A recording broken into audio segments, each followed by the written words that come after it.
guys, welcome back to my channel. So for today's video ay magbibigay lang ako ng konting review about this product, the Herb Saver. So as you can see, I have 3 here. The herb, this is parsley, this is both parsley. Then the other one, this one is asparagus. And then this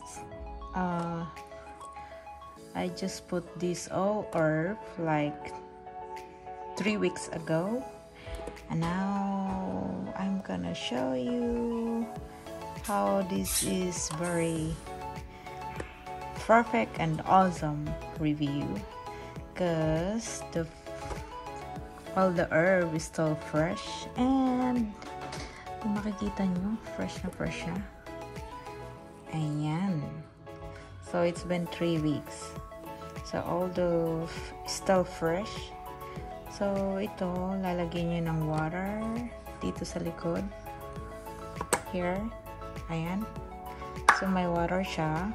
So every 2 days or 3 days you have to replace the water here para ma-maintain na fresh yung inyong mga herb. See?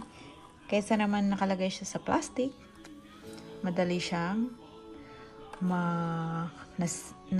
nasisira sila kagad. See this? The asparagus. See the asparagus? They are still fresh. Fresh na fresh kung nakikita nyo. It's all fresh inside. See? It's been 3 weeks na hindi namin ginamit or hindi ko tinouch. So yan. So, kung nakalagay lang to sa ref mga after a week, wala na, tapos na siya. Or hindi na siya fresh.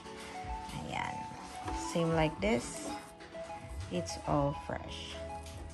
So, this is my short review. Sana magustuhan nyo. If you like to make your vegetable or herb fresh all the time, or para tumagal, bumili kayo nito. Herb Saver. That's perfect. All your herb fresh na fresh. See that? Ayan tayo.